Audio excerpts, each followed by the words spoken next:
Welcome back to the channel. If you are new here, I'm Nefertiti Gold and I'm an electronic R&B artist. Now today's video is a follow-up to a previous video that I've made comparing different vocal processors. So I've been going through all of the comments that previous video had and pretty much took some of the suggestions from that one and came up with this one. But if you haven't seen that previous video, go ahead and check it out and then come back here. I would like to give a special thanks to Zounds for letting me borrow the units that we'll be looking at today. And of course, a shout out to DistroKid for sponsoring the video, but we'll talk about that a little bit later on. I want to get into the nitty gritty. So today I have a few different vocal processors that I'm going to be going through, and some of them were definitely suggestions based off of the comments that I received before, one of the main ones being the Roland E4. And the other units that I have are going to be the Zoom V3, the voice box from Electro Harmonix, and the Boss VE-2. Now, before I get into it, I do want you guys to keep in mind that there's a good chance that I'm going to be reviewing these different units over the course of a few different days. So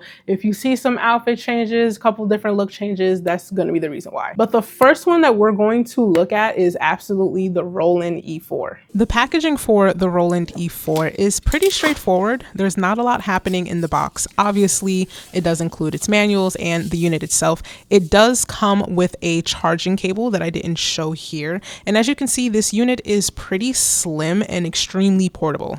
All right, so to kick things off, we are starting with the Roland E4, as I mentioned, because I think this was one of the ones that I definitely saw a lot of people mention multiple times. I'm gonna be really honest with you. I'm gonna give you my honest opinion right up front.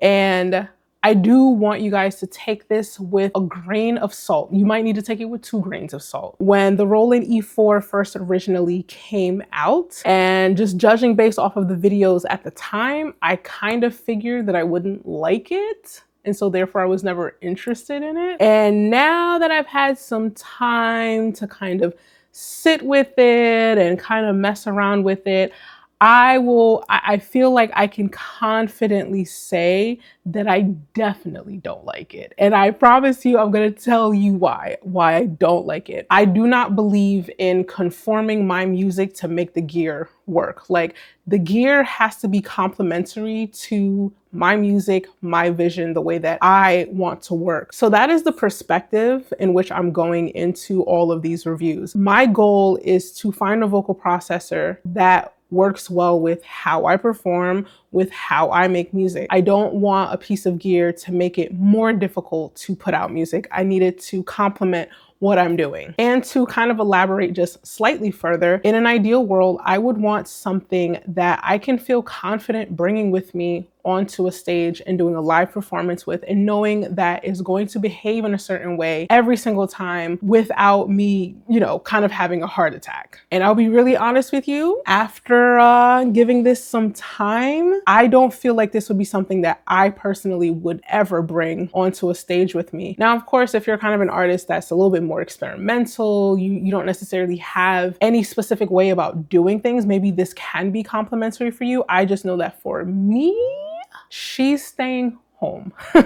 She's gonna stay home. Right off the bat, immediately, one of the first things that I noticed when the video or the promo video for this unit first came out is the mic input. I had to specifically buy a completely different cable in order for this to be compatible with my microphones. Now, all of my microphones, they're all XLR cable microphones, right? So I had to get a separate XLR to quarter-inch, XLR to quarter-inch input for this unit. And for me, I am not really a big fan of like buying a piece of gear and then somewhat being forced into buying accessories just to use it in like its a basic form. Now, it's one thing if you buy accessories because you want to expand on it, you want to do additional things, but this is a vocal processor. The main thing you're going to pair with it is a microphone. And to my knowledge, even like the cheapest microphones, XLR cables. And for me,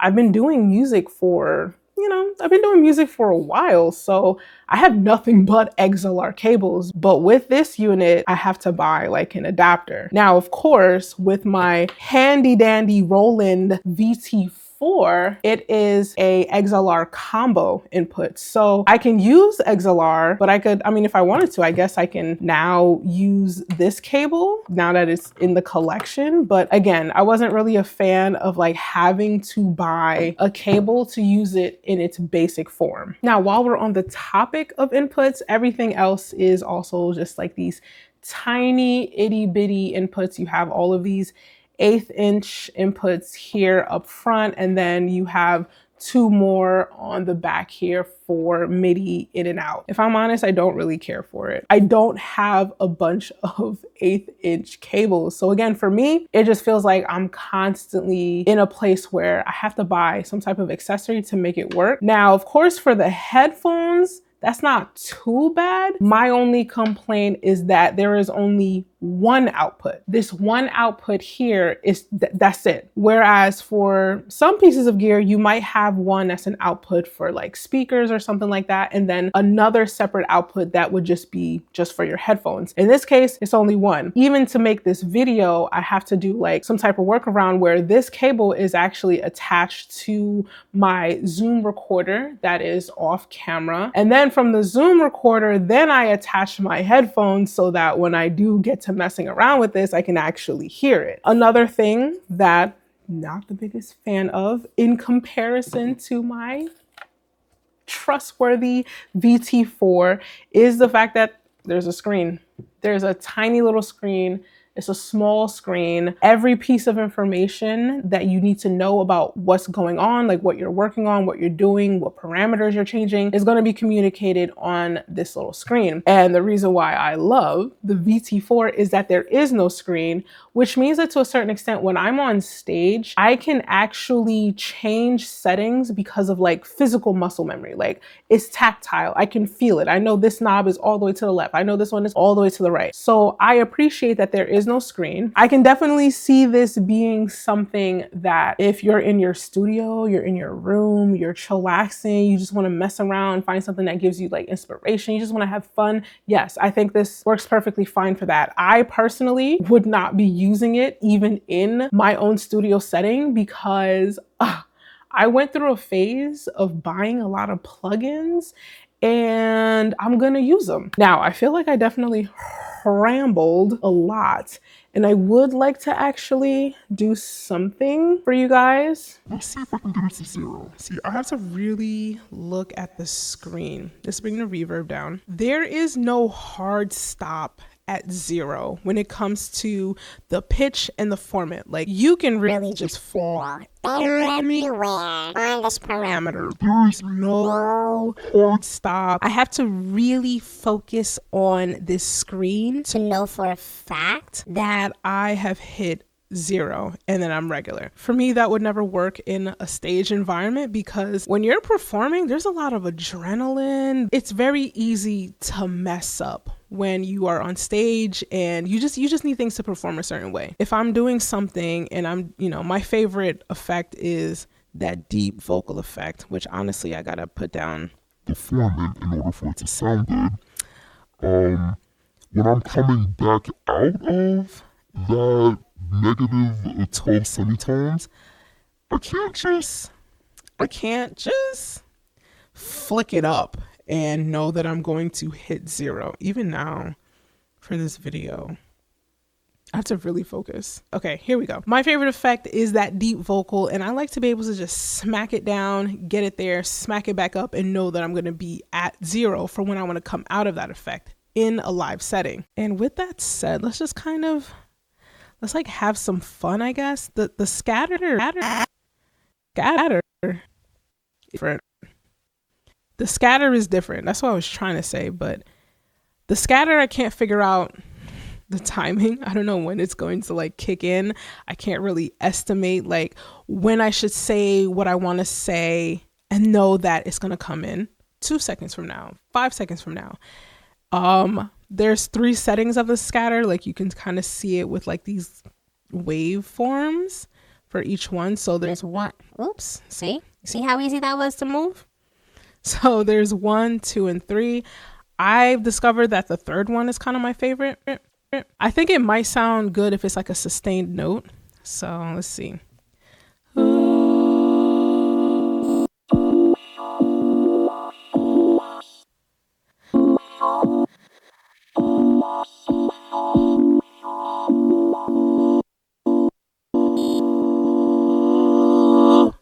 That's basically what I was doing this whole time.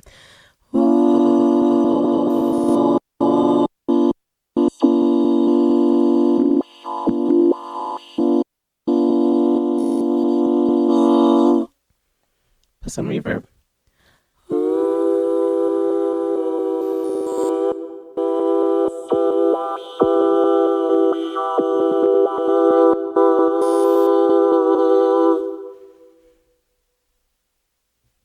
I ain't gonna lie, that sounded pretty fire. That sounded pretty fire. Like, I could probably take the audio from this video and kind of do something with that.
find your love somewhere.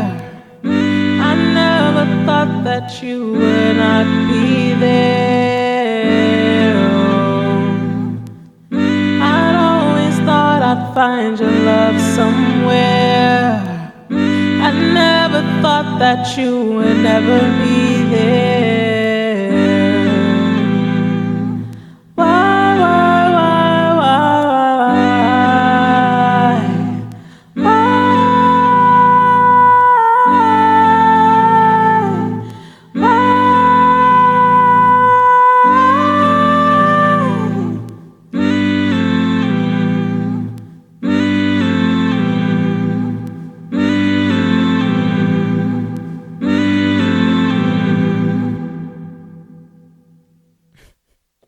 That came out a million times better than I thought it would.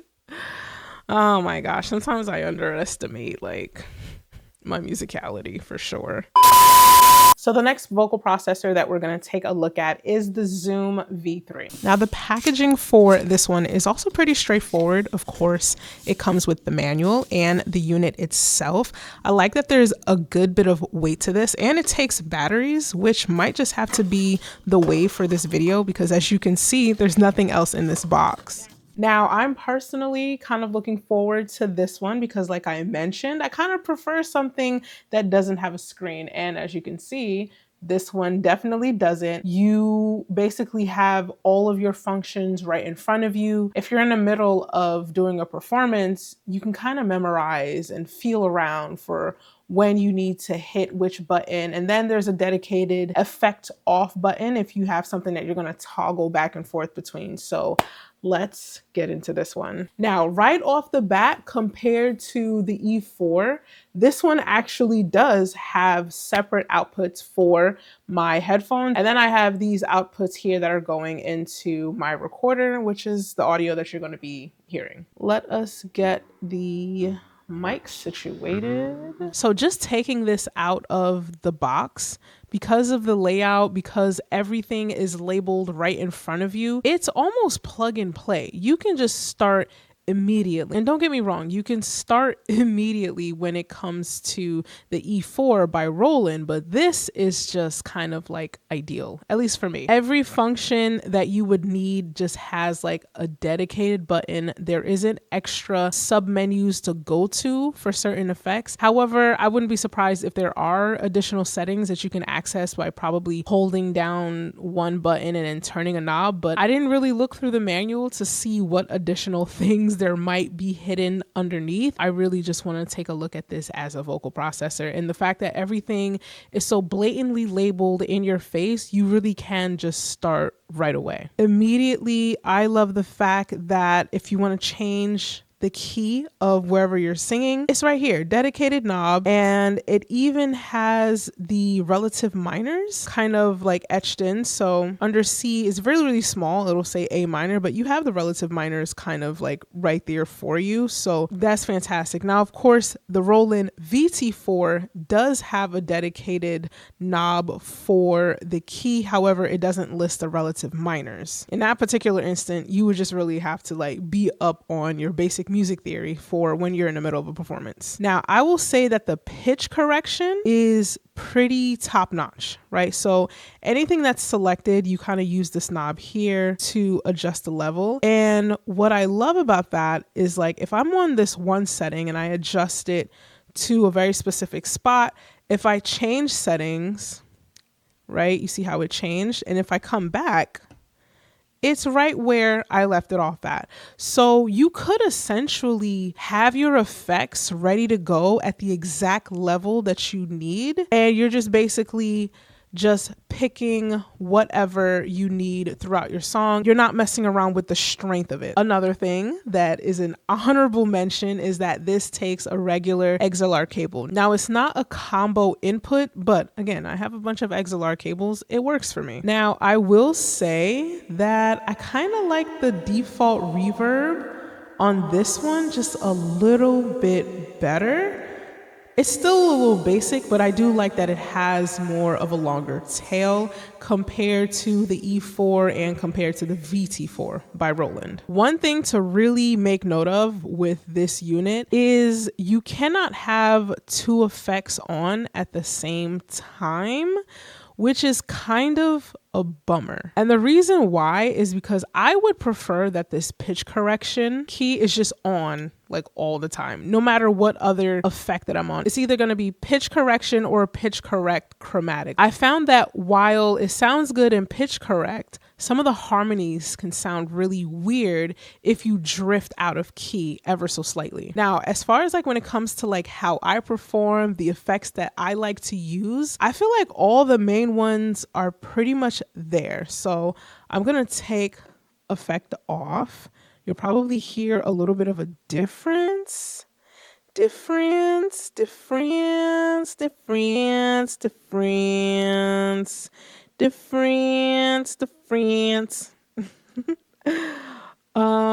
deep vocal. I love me a deep vocal, deep. And then you can adjust it. Let's go all the way up. I feel like with this effect, you can actually hear the enunciation of the words, and then you can get a little muddy.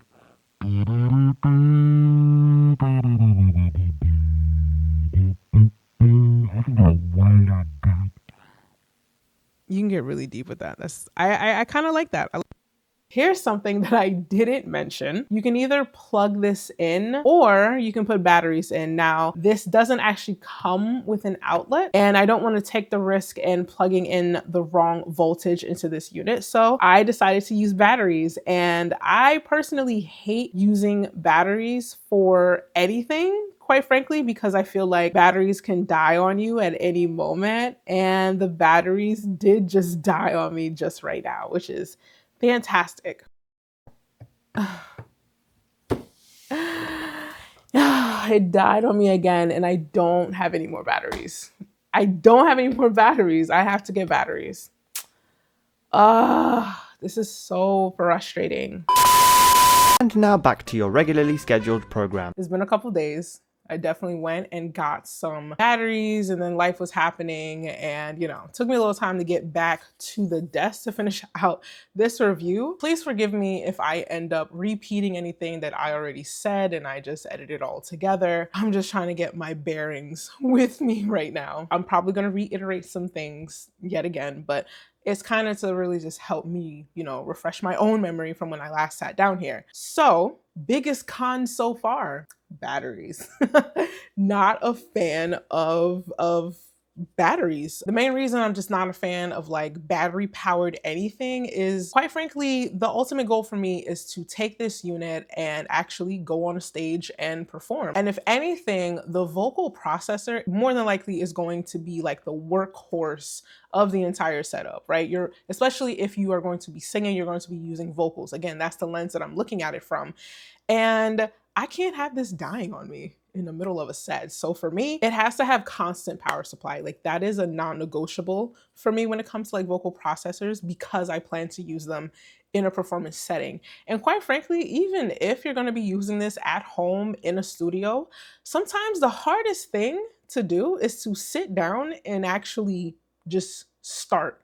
Right? Sometimes the hardest thing to do is to just start. And the last thing you need is for anything to just kind of die randomly when you're finally in a groove. Like you finally decided to sit down and do something, and now this unit died. And now you're going to take it as a sign, like, you see, this is a sign I shouldn't make any music, right? Or whatever. You're going to be discouraged and you're just going to, throw your hands in the air. So again, battery powered, it ain't it for me. One thing that I have noticed for this unit is that you can't have two effects on at the same time. So anything within this grid here, you can't have two of them on at the same time, which is a bit of a bummer for me, because I was really hoping at the very least one of these pitch correction settings could also be on in conjunction with another setting. Check, check, check, check, check. Check, check, check, check, check. Where's the reverb? Check, check, check, check, check. Check, check, check, check, check. You get where I'm coming from? Check, check, check, check, check, check, check.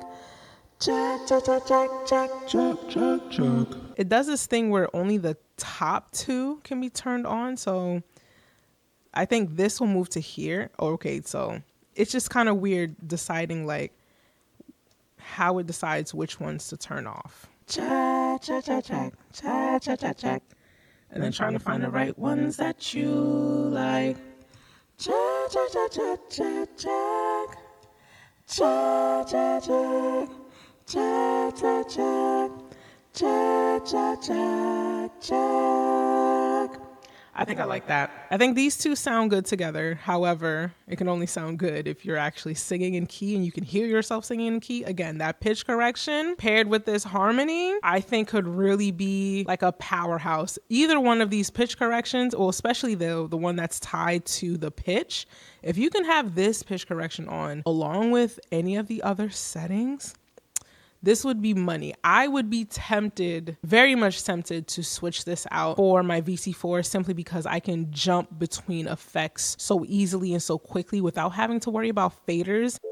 Went too fast, should went slow. Now you gone and I don't know where to go, go, go, go, go.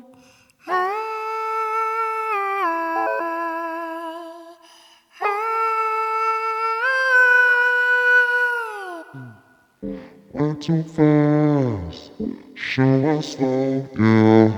Now you gone and I don't know where to go, go, go, go, go.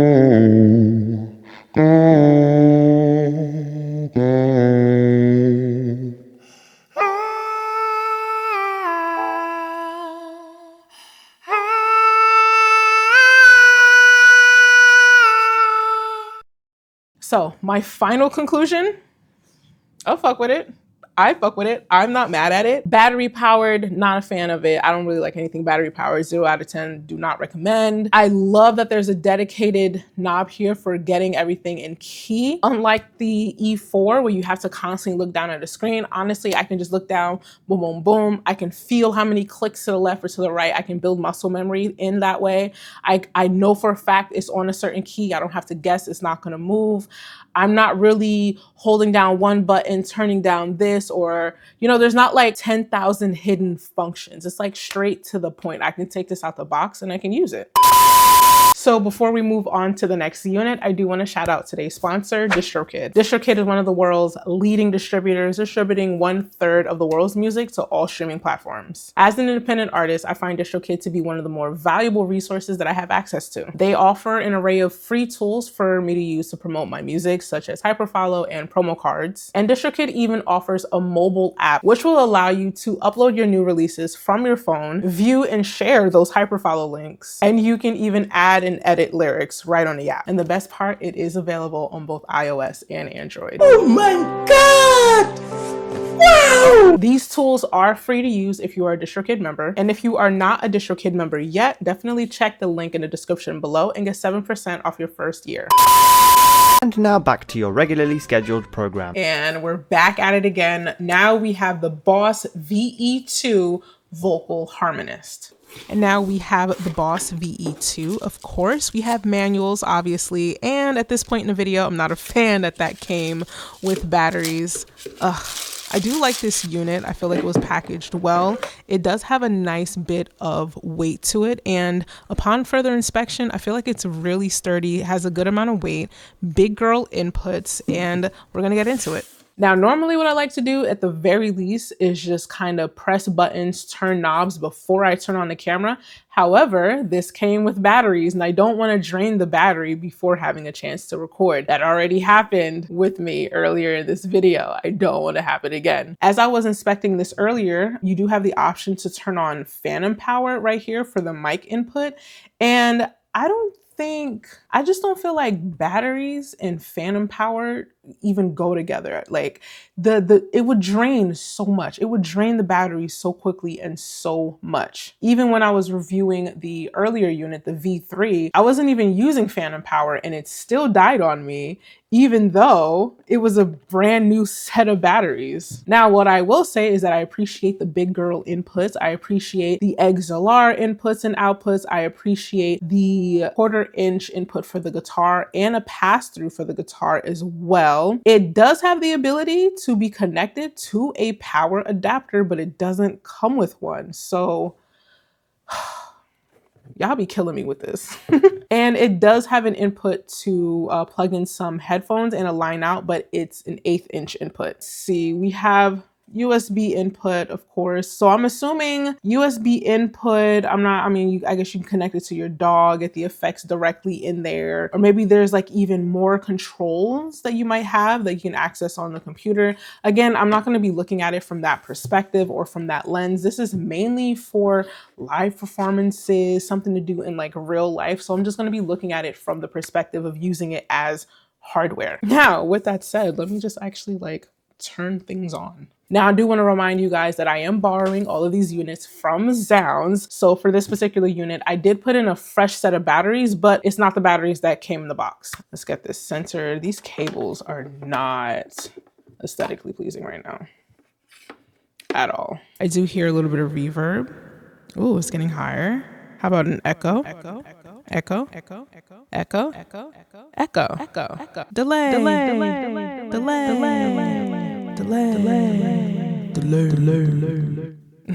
Now, what I have noticed is that there is a dedicated knob to put this in a pitch correction. And if you plug in your guitar, you can also switch to picking up the key from whatever you're in if you're playing guitar. I don't think it's going to give me the option to select it right now. I think it'll just automatically sense that there is a guitar plugged in. And then from there, you'll be able to like activate this. Is it on? Ooh, now it's on.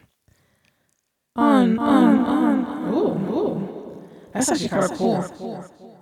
It's like super trippy. Super trippy.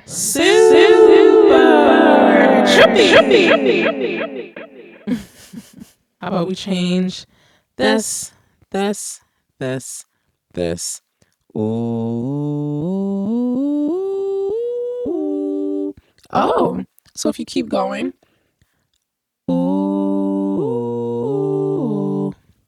Ooh, I like that a lot. Let's add some reverb. I will say I do not like the reverb. There's just something about it. It just feels like basic.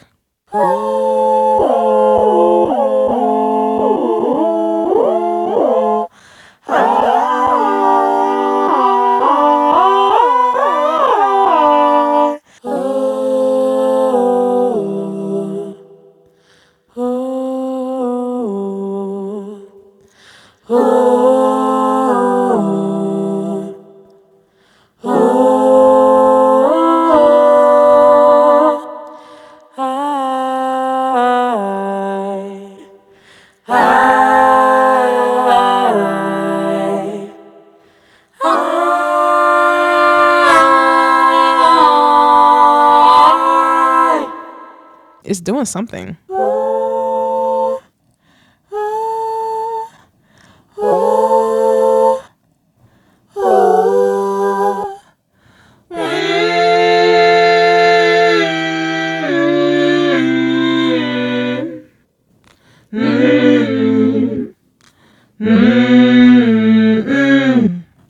Oh, yeah.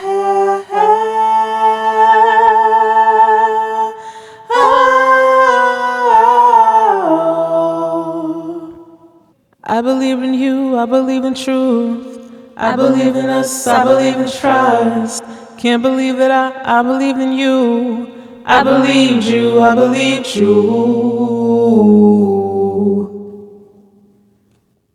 Don't know how to get by without you. That's different.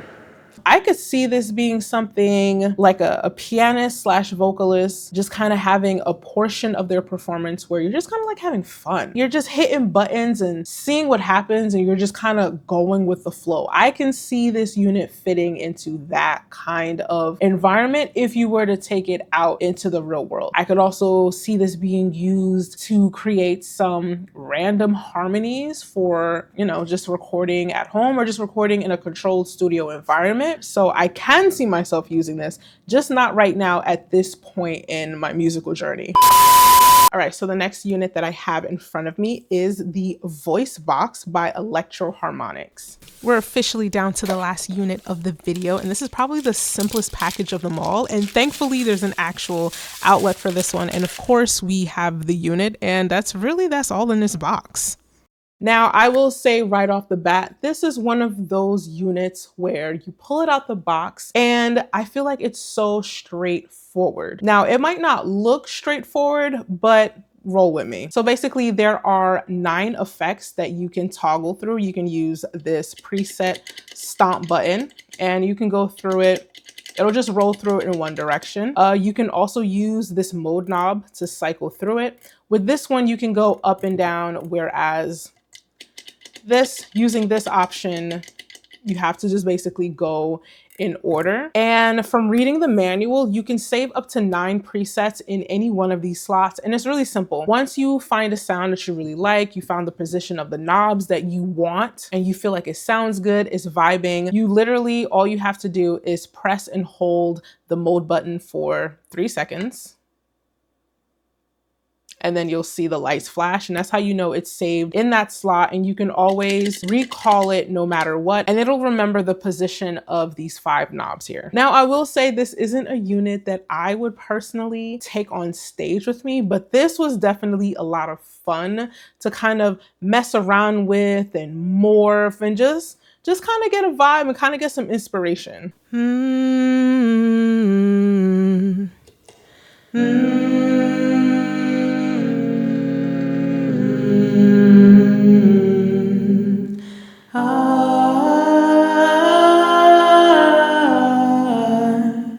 I've been waiting for you now.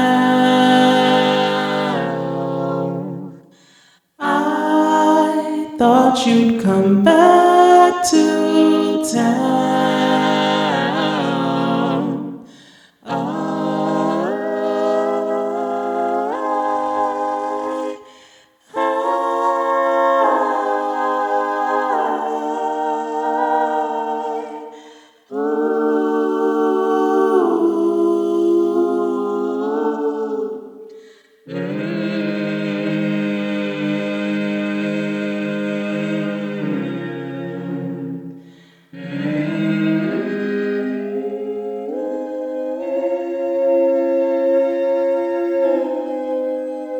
My biggest recommendation for a unit similar to this is it kind of depends on how you perform. If you are a guitarist and your hands are busy and you're going to be using this as a foot switch, I would definitely take the time out to figure out what combinations of sounds and settings that you want from these parameters here for your song, and make sure you save them in one of these 9 presets. Because as a guitarist, you're not gonna readily have your hands available to kind of mess around with these knobs on stage. And if you're kind of someone like me where I use my hands and I have the ability to kind of mess around with certain parameters, I would still make it a point to find settings, find sounds and effects on the vocals that you really love for particular sections of your song, of your music. And again, save those presets, and then you can use this knob to recall it. It doesn't matter where these current knob positions are. Whenever you go back to that preset and you recall it, it's just gonna recall it exactly as how you saved it before. Now, currently, for the way that I like to make my music, the way that I produce my music, this currently doesn't fit my sound right now. I could see myself using it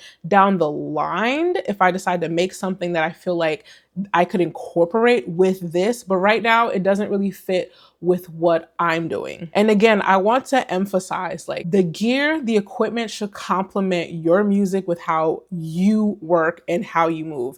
You shouldn't be forcing pieces of gear into your setup if it doesn't make sense. So right now, this doesn't make sense for me and how I move. However, I could see myself having some fun, maybe making some cool sounds, making a social media video, maybe something really dope and unique that I could record into my DAW, and I know that no one else could ever like recreate it. I can see that being really useful in that setting. So that is it for this video. Let me know what you think for each of the units that I reviewed today. If you have any suggestions for other vocal processors that you would like me to check out, definitely comment them below. Make sure to like and subscribe, and I'll see you guys in the next video.